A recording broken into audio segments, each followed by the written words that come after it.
Full Service Radio is proudly supported and hosted by Simplecast, the easiest way for a podcast creator to publish and distribute audio on the internet. For more information, visit simplecast.com. Full Service Radio. Peace, everyone, and welcome to the Edible Activist Podcast. I'm your host, Melissa L. Jones, broadcasting live from the lobby of the Line, D.C. This podcast is where dynamic people of color in the food and agricultural space share their personal food journeys, passions, and perspectives that stem from the land, all exemplifying the spirit of activism in their own edible way. Let's get started.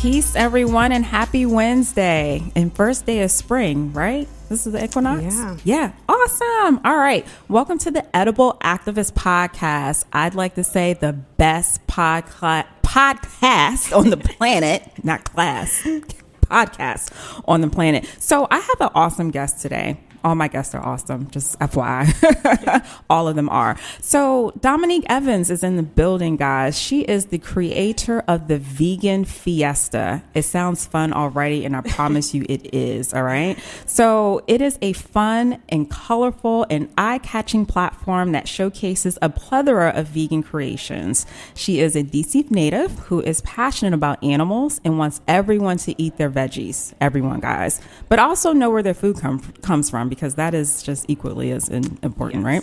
So Dominique is also coming to a YouTube channel near you. Yes. I read that. So watch out to grace everyone with her fun vegan creations. And you might learn a thing or two about making animal print donuts on here. Yes. Which you're going to get into. So welcome to the show, Dominique. Oh, thanks for having me. Yay. It's just a pleasure to meet you. And Dominique reached out to me. She's an avid listener of the podcast too. Yes, so just thank you for your support and just wanting to be a part of the show. I always welcome, great guests, new guests. So thank you for connecting with me. Yeah, thanks for having me. So I took a look at your Instagram page. I actually, stalked it a bit and it is so damn fun.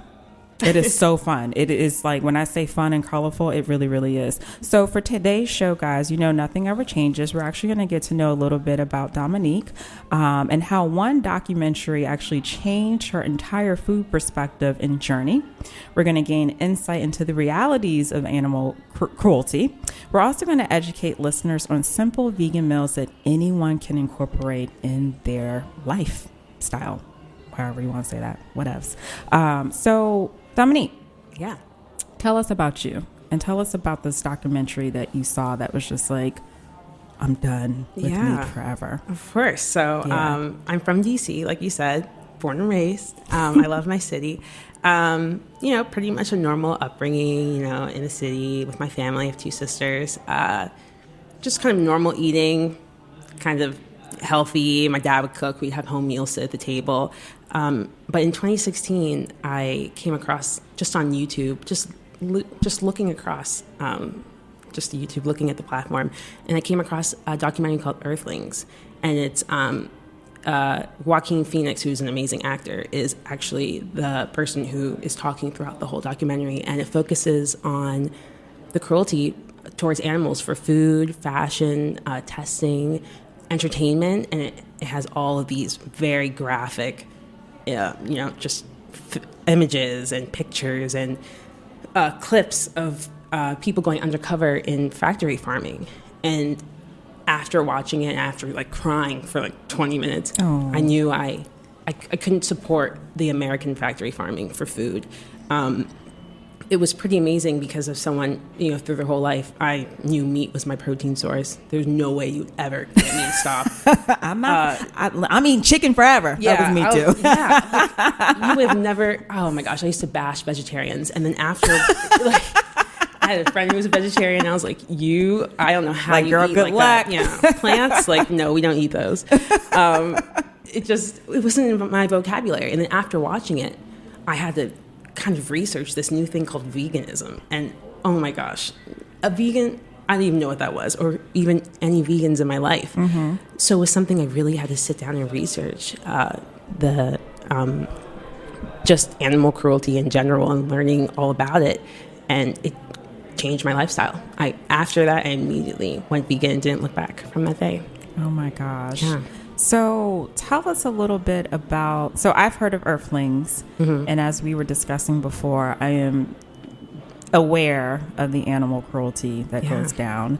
And I always like to say, everybody knows, well, most of everyone knows what my show is about, but I also like to say that food is a very judgmental space. Mm-hmm. And I like to make people feel comfortable about their food decisions. So before we proceed, this is your perspective, our perspectives, and everyone has their choice by why they choose a certain lifestyle. Mm-hmm. So with Earthlings, give us a little bit more detail about the actual documentary. So it basically covers, like I said before, it covers different kinds of animal cruelty. So it starts off with puppy mills, which is a whole conversation in its own. That's just it was very graphic. And then it goes on to food, and it focuses on each animal. So it goes from lamb or sheep, lamb, cows, pigs, and chickens. And it just focuses in on how, our food is produced. And these huge, large corporations, it's crazy because we don't really know where our food comes from. It's just on our plate. It's a burger. It's a steak. It has all these different names than the animal. And, it focuses on the process of how all these animals are put together. All this bacteria and antibiotics are happening in it. And it's just kind of insane thinking, we think that they're on this land with, grass and they're being treated so nicely. But really, that's not the actuality of it. So these people are going undercover, and this film actually took years to make because they couldn't get this footage. They had to go undercover. They don't, these big corporations don't want you to see what's happening. No, of course not. They want you to think that the pigs are being pet every day, and the pork you're getting is totally fine. But that's not the actuality of food. And, grass-fed is kind of actually just becoming a thing nowadays in American farming. Of course, in other parts of the world, it's very different. So when I say I'm, vegan, it's specifically to avoid American factory farming and how that's treated. So that documentary really focuses on that perspective. Yeah, yeah. Wow. I have seen documentaries that are comparable to Earthlings, and it will make you not want to look at a jug of milk or anything. And, it actually a few weeks ago, I had shout out to Tambra Ray Stevenson of Wanda.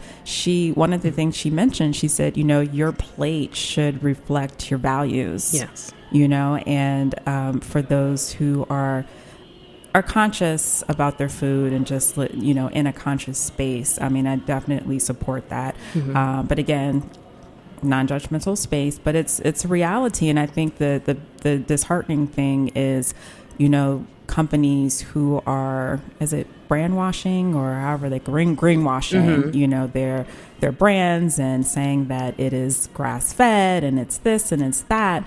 And it's not. Nope. It is not. Mm-mm. So you watch Earthlings. What were the next immediate steps? Because I just feel like I just see Dominique was like, freaking out over this horror documentary. Because that, for those who have seen those documentaries, that is the reaction. You're like, oh hell no! It's real. It's a lot. It's a lot to handle. I think it's actually under the category of horror film, the documentary. So it's a lot to see. It's very graphic.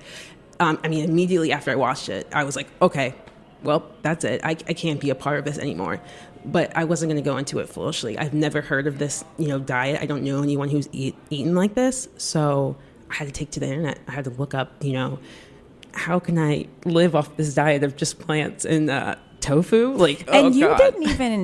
You didn't even cook, right? No. That's the other hilarious thing that I just that was just comical to me. I was like, Dominique didn't even cook. No. So you went from like not cooking. What were you just ordering out, or just ordering out, or like things you could microwave? I really like what are the things that are filled with like Philly cheesesteak, like those things that you like cook in the microwave? I can't even think of the name. Ramen noodles. Yeah, love them. Yeah. Okay, so you didn't cook. Nope. You watched Earthlings. Mm-hmm. And now you had to find a community, a like-minded community, who was in this space, because you didn't know nothing. Nothing. I was completely clueless. Oh my gosh!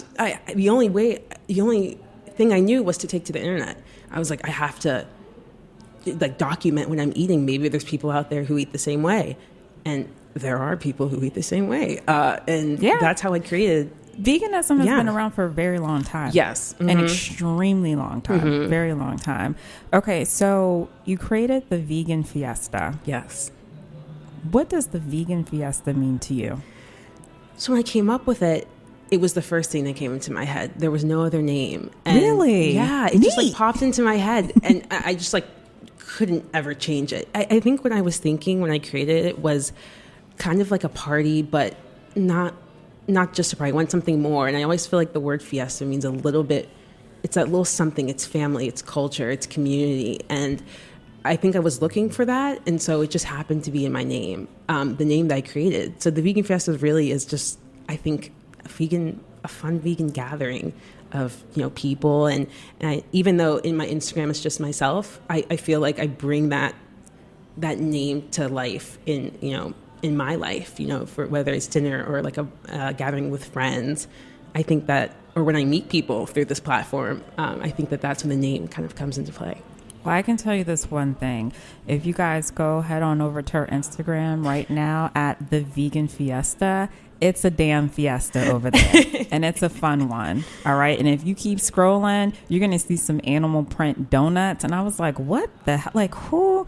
But she's a little artist over here too. She failed to mention that. So she has an artistic talent over here. Very great skill set. But I was like, what in the world? Like, that is crazy. So, okay. So for those who are just tuning in, this is Melissa L. Jones with the Edible Activist Podcast. I am broadcasting live from the lobby of the Line DC, and I am chatting with Dominique Evans of the Vegan Fiesta, who started this wonderful platform of just creating vegan meals. Okay. And Fiesta is such a reflection of what you do because it looks so much fun. Now, it doesn't look like I can attempt any of those. So we're going to get into that later about how people can create like some simple vegan meals. Because when people hear vegan, they hear expensive, they hear, oh my gosh, that's complicated. I don't want to do vegan. And a lot of the times people don't even realize, depending on what they order, that it may even be a vegan meal already. That's the other thing too. Yeah. So that's I find that comical. I really do.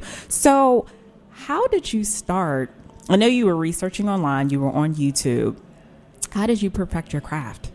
Because when I look at that page, girlfriend, that doesn't look like no amateur. I know it took some time, but how did you perfect your craft? Well, I think it really, so I didn't cook, like you said, like you mentioned before. You went from not cooking to that. I That's don't even impressive. know who I am. I think it started with this, the vegan diet makes you learn things in the kitchen. It's such an amazing diet because you need to take your time learning food and different spices. Like cumin, like I didn't even know what that was before. Paprika, like I wouldn't have even, like salt and pepper were my spices and that was about it. That was it. Yeah. So I had to get kind of creative, making vegetables taste good and other ways of protein. Like if you've ever had tofu plain, it tastes like nothing. But if you jazz it up with a little marinade, it tastes like nothing. Yes. Yeah. You can make it taste like whatever you want. I've made it taste like buffalo wings. I mean, quote unquote buffalo wings. But, you can really get creative with it. And so I had to take my time. And that's kind of how that happened. Yeah. Did you have any friends who were not in the vegan space saying, hey, Dominique, can you make the vegan version of this or the plant-based version of this? Or did you? Oh, my gosh. Yes. Make this mac and cheese vegan. Yes. Oh my gosh. Yes, of course. All the time. And then my roommates in college, they would eat everything I would make. Oh my gosh. They would scarf down vegan burgers and mac and cheese and popsicles and donuts. Oh, they had the life because I was just their personal chef. Yeah. So, Did you have a collection plate, Dominique? I would have had a plate. Yeah. I would have been like, come on, everyone. Yeah, I should have, right? But they were eating everything. I mean, anything I would, quote unquote, veganize is kind of the word. Yes, they would eat everything. Oh my gosh. So as I mentioned earlier, I always, like to say from time to time, that this is a non-judgmental space, especially because food can be extremely judgmental. Like it really can be. So how do you go about creating a non-judgmental space when it comes to, your beliefs? Because we have some folks who are diehard vegan out there who are like on the PETA fans, PETA advocates, down to the core. And while I heavily support a plant-based diet for so many different reasons, when it comes to health, when it comes to environment, it affects so many, and animal agriculture affects so many different things. And it is definitely a driver behind the carbon emissions here. I don't care who doesn't believe me. It's the truth. Yes. Yes. So how do you go about creating a space that is inviting? Yeah. Like, it's okay that you're not vegan, because it is, in theory, like we would want everybody, Sure. But it's, I think that's important because food is community. Food brings people together, but you also want them to be comfortable. So how do you go about creating that space for others who aren't in that lane? That's a reality. Really good question. Yeah, of course. Again, it's not, for everyone, even though I wish, my perfect world I dream up. Of course, I would love for everyone to eat this way. But I always say do the best that you can. You don't have to go full vegan overnight like me. I'm a rare case. Most people don't do that and change your whole lifestyle. But, maybe one meal a day, just, don't eat meat, don't eat dairy. I say do the best you can. There's people who are eating meat but are eating local and, having minimal waste. Are those people less than because they're not vegan? I don't think so. So right. I really think it's what you're doing to benefit, the planet as a whole. The biggest of all of this is the environment. We want the world to become a better place for our children and their children. So what are we doing the best that we can to make this world better? You don't have to do that huge lifestyle change. Just little things. Right. And Dominique, would you agree? And I was actually having this conversation the other day with a friend of mine who we were actually talking about my platform, and she is not vegan by any means, really just trying to adapt a more healthier lifestyle, whatever that means to her. And her thing is that I don't want to hear the ins and outs about like the cruelty and the antibiotics and what isn't healthy. I just want it to taste good, look good. Yeah. Do you what is your perspective around that? Because there are folks who are very much like my friend. Don't give me all the details. I want it to look good and taste good. Yeah. And also just look like a meal that I would, when I say like relatable, but something that looks, I guess, more so like a comfort meal. Mm-hmm. I agree. Yeah. I know people who they've said they've watched all of those documentaries and it's not working. It's not affecting them. They want something, they don't want to give up all that really good food and all those really good flavors. But, even though, I agree, that's important. You want your food to look good. So I try my best to like make it, components of that. And I think that there's so many great restaurants that do like new vegan, like they're making soul food vegan, like fried chicken that's made from tofu. That's crazy. Yeah. I think showing plates of food as a whole and veganizing things that we love. Right. Like I'm in the midst of trying to veganize some crab soup from Trader Joe's. I found these crab patties that are made from jackfruit. Jackfruit is an awesome replacement for seafood, actually. I never knew that. I didn't know that either. I'm not a quote unquote cook, so that's why I wouldn't know. But it's like, that's how I became too. Again, I loved meat. So, and all these amazing foods like lasagna and all these pastas. And so I had to find a way. That's how I did it. So I can relate to your friend. I want it to look good and taste good. I don't want to eat a salad every day. Do not give vegans salad as their only option. No. I repeat, as someone who is a corporate event planner and I got to deal with these BEOs and these options, I'm like, you better not. Oh my gosh, salad and French fries. Salad and French fries are the only thing you can ever eat at a restaurant. Right. Oh, and it's so annoying. And don't get me wrong, I love a good salad with some French fries paired with some wine or something, but do not let that be the only option. You want to piss a vegan off, just say, oh, here's salad as your option. Come on. Like, there's more food. It's like, let's be creative here. That is a no. Oh my goodness. Okay, so we're going to take a really short break, guys. But when we come back, I want to get more into some of your creations, what inspires you. I also want to tap into using the word vegan, because sometimes I don't even really like using the word vegan. I really steer towards using plant-based, again, to each his own. But I definitely want to touch on that. And I want to talk about the honey debate, because I got questions. All right. We'll be back.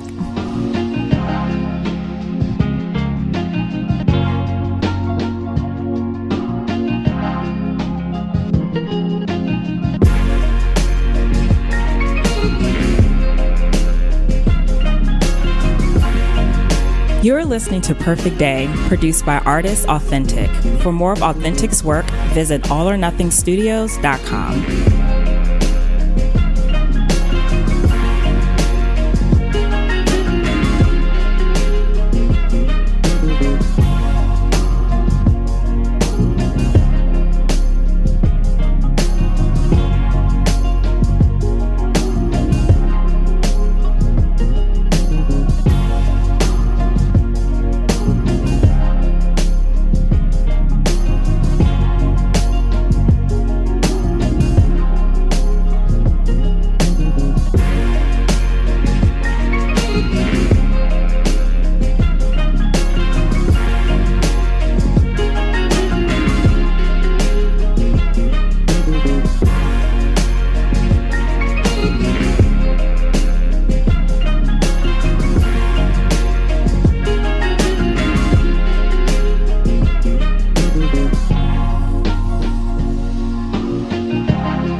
Hey guys, welcome back to the Edible Activist Podcast, here with Melissa L. Jones. I've been chatting here with the gracious and amazing Dominique Evans of the Vegan Fiesta, who I just met today, and I just actually got introduced to your platform when you reached out to me, and so I'm just excited. I get so happy when I connect with new folks. Okay, her work is awesome. She's talented, and I just like to see our sisters doing the daggone thing. So good for you, Dominique. Oh, thank you. And she's an artist, y'all, in so many different ways. So anyway, Dominique brought us up to speed. Like, I need to know who Dominique was. This one documentary called Earthlings literally changed her entire life from meat eater to vegan. The girl didn't cook, nope. Didn't know how to cook, and now she's just on this journey to creating these amazing recipes and really, advocating for animals, which I support. Animals are treated cruel. They really are. And just for the sake of putting a piece of meat or some dairy in a bottle that's probably least likely healthy because of all the shit that they put in it. Mm-hmm. But again, this is about learning, and educating folks. So thank you for sharing your story, and just so happy to have you. So happy to be here. And I still want to learn how you made those animal print vegan donuts. So Dominique, as I said before we took a break, There is actually, I remember having Chris Riddick of Afro Beats on the show, and he broke down to me, his definition between vegan and plant-based and why he uses plant-based. And vegan, in his perspective, is more so the advocacy, the activism, the politics. And I, sometimes the word vegan can sound like a cult. Yes. Oh, 100%. Yeah.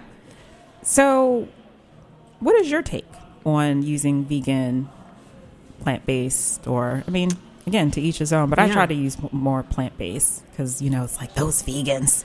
Yes. And you hear it, though, those vegans. Such a bad name. I know. And I used to be, I wouldn't fully claim that I was like, but there was a part of my life where I was essentially vegan. Like I was doing raw vegan and then my grandmother just makes the best fried fish ever on the planet. So you can bump that. Hey, to each his own, you know what I'm saying? Well, yeah, I agree. It has it has a bad name. It has a bad rep. And, but I hope to change that. I don't think that I'm your everyday, I'm going to push this down your throat. I just eat the way I eat because I just don't want to be a part of this, kind of food culture that we have in society. So I'm, I know it's intense and it's a lot, but I do think that plant-based is a good name. But I take the vegan name because I go into it for ethical reasons. Right. We kind of call ourselves ethical vegans. I hate the label kind of stigma that we all need to be under this like label that puts us each in different categories. And I think it separates us. But if someone were to ask, I'd say, oh, I'm ethical vegan. I went into this for ethics, and that's how I stay with it. So I go into it fully by not supporting, circuses or, SeaWorld. I don't wear leather or fur. I try my best to be as eco-conscious and put, to make sure that we're all equal and not using animal products, basically. Right. So because I watched that documentary that was so graphic, I'm in this for... I went in for it for the animals and not being a part of that. And then from that, I got health and then, of course, the environmental issues. So that all came into play after, how I got that connection between the ethical side. Well, I think it's really important to see folks like you and I, and especially you in this lane, because when if I'm in certain spaces, and it's rare that I'm in a space where I'm attending an event or some function where it's specifically about, animal cruelty or, let's just even like when it comes to fashion and veganism, because that all ties in too, obviously. It is the white person that I always see advocating on the behalf of these issues. And so it's and I even remember, when you and I connected before, just really spotlighting more women of color. And there is a space, definitely a space for women of color, in the, not the necessarily vegan lane, but in the vegan space, but they're lanes within this space, you know? So there is the health lane, there is the animal cruelty lane, there is the environmental lane. And so I think the lane that you're in, regardless of what it is, it's important in whatever lane it is, but especially when it comes to animals, it's really important that people who look like you are really advocating on behalf of these issues, because I don't often see me advocating on behalf of these issues. I completely agree. There's hardly any diversity. I think there isn't really any. I mean, there's a few male advocates who are pretty amazing, who are black males, and I think that they are amazing at what they do. But there's not that many women of color in this field. And when I first found out, there was no one that looked like me, so it was hard to relate to these really skinny girls who were white, and it was hard to relate, if you're not seeing someone doing what you want to do. Exactly. And the other thing is that, I mean, your feed is so well curated. I love it. Thank you. I could never get anything that perfect at all. And I was just, I'm not gonna even lie, I'm just gonna be very honest. I was shocked that a woman of color like that, because typically when I see feeds like that, I'm thinking, oh, this is another white woman, vegan or someone. That's just being honest, you know? Yeah, I and I agree. was like, dag, like Go, girl. I know. I need to post more photos so people actually know. You do. We need to see more of you. Trust me, I hate it. When my friend was just like, Melissa, people, when I post of me, guys, just know that I really hate doing it. But people need to know who I am. So you need to post more of you, Dominique. I need to. You do. But I have to be very honest. When I saw that, and I was just like, this is a sister. Like, this is awesome. Like, this is dope. Again, my stuff ain't gonna never look like that. And that's okay, right? It might, but it is okay. It's okay. Yeah. And that's the other thing, because food, as I'm reminded by the talented artist Sabrina Nelson in Detroit, food is art and it's creation. Yes. And also you do want to eat something that looks good, but especially when you're introducing people into this space, you also want to remind them that it doesn't have to look like what I have. No, of course not. Because mine doesn't look like that. It never looks like that. Only for the photo. Right. Which I'm sure takes you some time to pull all that together. Mm-hmm. It does take time. We just had a whole conversation about social media and how just overwhelming it is. Yes. I'm sure many of you guys can relate. So what inspires your creations? Because they are actually creations, Dominique. Is it music? Is it what? Do you see another recipe and you just want to duplicate it? Or you see something, you want to just do it 10 times better? Yeah. What inspires? Because that's inspiration. Of course. Yeah. I think I take inspiration from food I used to eat and just trying to make the foods I love without animal products. And I think that's where that all comes from. And looking at a recipe, there's hardly any on Food Network. There's no vegan. There's no vegan chefs. No. So, if I see Giada making this Italian recipe, maybe I can try to make that vegan. So it's just little things like that, making it look pretty.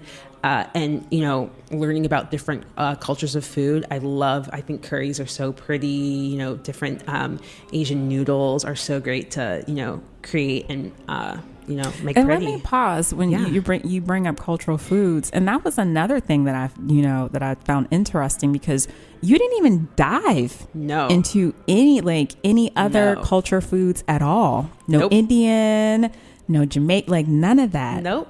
Not at all. You would have never caught me eating that. I don't know why. And I know it sounds so silly to say, but I just kind of stuck with what I knew, and I never wanted to venture out. But because of this diet, you kind of have to. Yeah. It's kind of it's a normal lifestyle over there. Mm-hmm. There's probably not even a label over it. They eat a lot of rice. They eat a lot of noodles. Lots of grains. Vegetables. There you go. Oh my gosh. I'm so grateful for finding out those foods. I wouldn't be able to eat anything. I'd be over here eating like microwavable food, and it'd be miserable. Don't use microwaves, guys. They're not good for you. Mm-mm. That's one thing I will say. Try not to use them. Then I can't even think the last time I used a microwave. No. So what are some of your favorite meals to prepare? Oh my gosh. I was just talking about this morning with my mom. What does breakfast look like for you? Breakfast? Well, it's been cold. So, and I'm not really a big breakfast person. Okay. I'm not either. Mm-hmm. So it's kind of boring. Like, I like toast, but when it's summertime, I love, mixing frozen banana. We call it nice cream. I don't know if you ever heard. Nice cream? Yeah, it's called nice cream. So it's banana ice cream. Okay, yeah. So I don't know where that name comes from. I don't know where that name came from, but I know what you're talking about. Basically, smoothie bowls or acai bowls. Okay, that's a staple with fruit on top, granola. Yeah. I love acai. It's so good with the granola. And the sliced banana and strawberries. Sometimes I add this dark chocolate drizzle. Ooh. Oh my gosh. It's so good. Okay, so somebody who isn't vegan, they want to start eating vegan food, plant-based food, whatever you want to call it. Where can they start? What would you recommend? Well, first, I would always recommend to do your research. Mm-hmm. You first and foremost find out where you get everything from. So, where you're going to get your vitamins from, where you're going to get your protein from. That's a big one that I get all the time. Where are you going to get your protein from? Where do cows get their protein? What do they... Oh my gosh. Where do you get your protein from? That's every day someone, before they even say hi, they'll be like, where do you get your protein from? Oh my gosh. It's that question. It's protein isn't a lot of things. It's never ending. No, yeah. But, I think so, doing a little research, knowing your protein, and just throwing stuff together. I think stir fries are so easy. Get your grained vegetable. You don't have to get fresh vegetables. I'm a really big advocate for frozen fruits and vegetables. They last longer. I know that's a big thing. Like, I just started buying frozen spinach, y'all, and it's like the best thing ever. Sorry. It is. It's just life-changing. Yeah. And actually, people may not know, but there's actually more nutrients in frozen foods because they freeze it right after it's ripe. So there's actually the nutrients from the water are frozen. So it's still guys, there. It's okay to get some frozen food. Don't feel bad. Don't feel bad. No. And you have to do what works for you. Yes. These are baby steps. That's all exactly. right. It's a huge lifestyle change. People think it's huge. It's the way you eat. I mean, it is. And you have to kind of work it into your, salary, and it just, don't stress. Yeah. And you have to plan it out. Yeah. You do have to plan. It takes some work, but it's worth it though. You'll get into the swing of things. Like now it's just like, I don't even think about, calories or anything. I'm just like, let me eat. Yeah. So for like breakfast or something like that, or just say for like lunch, do you make a lot of sandwiches? I don't. I'm actually not a big bread person. Bread person? Okay. Yeah, I'm one of those people. Okay. A rare person. No, that's okay. I don't eat a lot of bread because it makes me gain weight. I'm at that age where it sticks, so I can't do it. Well, I like forms of bread, like pasta. Yeah. But no, sandwiches, not really a big one, but, kind of throwing things together. Okay. I like salads, but not, I need like some like quinoa, a hearty salad, sweet just potato, don't throw no romaine and some nuts and call it a day. Yeah, okay. A rainbow like dark green salad. You won't catch me eating like iceberg lettuce. Okay, no. Okay, so the folks can throw some greens together, some sweet potatoes, and what about dressings? Because some dressings can be simple to make too, like a lemon dressing. Yeah. My grandfather made this amazing like lemon dressing. It was just lemon, olive oil, salt, pepper, and garlic. Oh my gosh, it was so good. I can't seem to perfect it the way he would make it, but I try my best, and that's a really easy one. I love it. I love it. All right, so Dominique, I have to ask you about the honey. Okay. I knew it was coming. I meant to ask Chris this last time. I didn't make it there. I said, okay, I'll save this question for someone else. It's a big one. So actually, for those who don't know, that Melissa in Greek means honeybee. Ooh. It does. How fitting. How fitting. So, honey. And being a vegan, there are vegans who are like, I ain't eating honey because it comes from a bee. What is your take? Please break this down to me. I will let you know. Because I have never, ever, I'm never letting go of honey. I love honey. Right. And raw honey. You don't have to. So, by definition, I, choose just not to eat it. Okay. But if I ever wanted to start, I don't think it's a bad thing. So I think what the stigma behind honey is that it's not yours to take. I think that's what the vegan the same thing kind of with the chicken, right? It's right. not Don't your take their egg. Yeah. Right. It belongs to the bees. But actually, if you do research, beekeepers, they're doing some really good stuff to keep the bees. So what I recommend is getting local honey. So your farmer's market. I mean, we have tons of farmer's markets here in the city, and you can go and get honey, meet your beekeeper. It's pretty great, and get your honey. I mean, if I start eating honey, I'd probably get attacked by like thousands of like vegans and be like, you're eating honey. But personally, just through my own research, I don't think it's a bad thing. And you shouldn't feel bad, going to your local farmer's market and eating honey. Well, it's great for you. And it's actually, they're so many doing great things for bees. Properties in honey. When I went to Greece, we went to a bee farm and it was amazing. Yes. It was like this renowned bee farm that even scientists come to this farm just to learn about the different herbs and plants that this man grows. Marcos is his name, to learn about all the medicinal properties. Yeah. And it's so healing for you. But I had to ask that question because, and they're eventually going to die though, right? Yeah. I mean, I don't mean to sound carnal, but I'm just, it's the circle of life. Like I don't. Right. It is. Mm-hmm. I had to ask that. No, it's a great question. So Dominique, where can people find you? My main source of my social media platform is Instagram. You can find me at the Vegan Fiesta. That's like my main one. Yeah, we ain't asking for your personal Instagram. We'll let that. No. Yeah, definitely that one. Don't even touch my personal Instagram. That one is locked away. But the Vegan Fiesta is where all my food creations are. And I think I'm also on like Facebook, but Instagram is the main one. It's like your main source. Yeah, it's the main one. And so you're coming to YouTube. You're going to create a YouTube channel and everything now, I would right? love to do that. I have to get some courage first. It's a lot of work. It's a lot of work.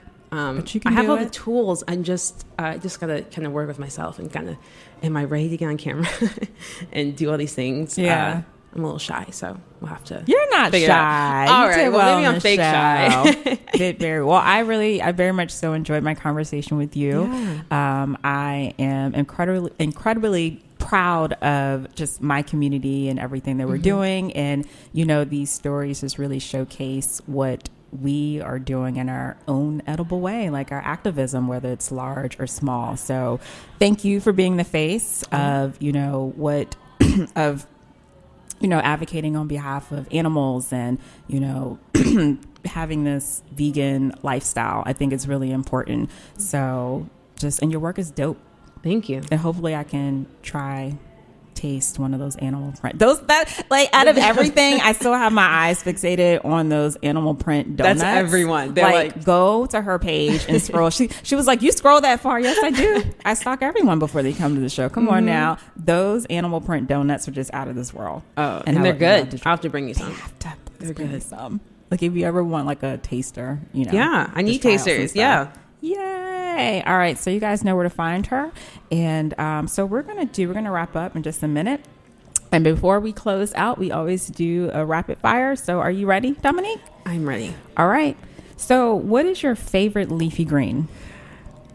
Collard greens. Collards. Yes. My dad makes really good collard greens. And Sweet. they're just so good. And you can make wraps with them too, but my dad makes the best ones. They're so See, good. I'm not gonna lie, I'm a sucker. Like if I get falafels and they're like, do you want the collard wrap or do you want the bread? Give me the bread, please. Even though I don't need to be eating it, but it does make a great wrap. Okay, collards. Yes. Sweet, spicy, sour, or salty? Oh, hands down spicy. Oh my gosh. Everyone knows I love spicy food. The condiments in like the pantry are just like sriracha, like Pete, hot sauce. I love hot sauce. I love it. It wasn't until like maybe almost 2 years ago when I started liking spicy food. Really? Never liked spicy food before. Wow. Well, when I was younger, I did have the privilege of growing up in this melting pot. So I had friends who were from Jamaica, Mexico, El Salvador, and my Jamaican friends cooked up a curry that was out of this world. Y'all have no idea. That sounds good. It was amazing. But growing up, I was like, please don't give me anything spicy. Oh my I don't gosh. like that. I love it. Okay, so what is your favorite fruit? Well, I love them all, but I have to say oranges. Oranges. I had one this morning, guys. I did too. Need some citrus in your life. Oh, they're so sweet. Oh my, and it's like, it's hydrating. Oh my gosh, I love Do you oranges. ever use it for a dressing at all? Like a salad dressing or anything? Oh, yeah. You can do like orange miso dressings. Ooh. Oh, yeah, those are good. Like a little sweet, a hint of sweet. Oh, that sounds making me hungry. Stop I'm hungry too. Stop it. What's cooking? Oh gosh, this is gonna be a hard one for you, but you just got one. You can only get one answer. Okay. All right. So what's cooking in your pot these days? Literally. I'm gonna have to say I've been making a lot of coconut curries lately. Oh my gosh. Yeah, Costco has like bulk coconut cans of coconut milk, and so I guarantee you my mother's going to text me if she hasn't already within the next few minutes and ask me, can you get the recipe? I'm almost certain. Oh my gosh, I'll give it to her. I have a few. She's really going to ask now. This woman listens to all my shows. She's so like, good. Last time when I had Niraj on, she was like, get some strawberries plants. I'm like, do you think you brought them with them? And now I'm going to get a text message. Get that recipe from her. She loves all things coconut, all things curry. That is her thing. Yummy. I do too. So good. One way someone can channel their inner edible activism. That's a good question. I think doing research, educating yourself, and knowing where your food comes from, like farmers market, know your farmer, trying to eat local. Those little things you can do, I think, are so big. Yeah. Plant things in the ground. You're spot on. Fruit, vegetables. You are spot on. Yeah. You're spot on. You're spot on. Well, thank you so much for joining me. Thank you for having me. Awesome. I have a new friend, guys, and Yay. she can cook amazingly well. I haven't even tried the food yet, but I know it's good. So I look forward to following all your creations. I look forward to your YouTube channel. I'm really excited about that. No pressure. No pressure, but it will happen. No pressure at all. All right, guys. So thanks everyone for tuning in. We're here live on Full Service Radio every Wednesday at 11 a.m. and you can access each episode after it airs on iTunes and Spotify. You can also catch today's show on fullserviceradio.org, which is also home to some really cool podcasters, so please check them out. Follow me on Food Talks DC on Instagram, Facebook, and Twitter. Are you an edible activist? I'm sure you are. Come join me on the show. I would love to feature you. Just shoot me a DM on Instagram. Thanks, and have a wonderful day. Peace.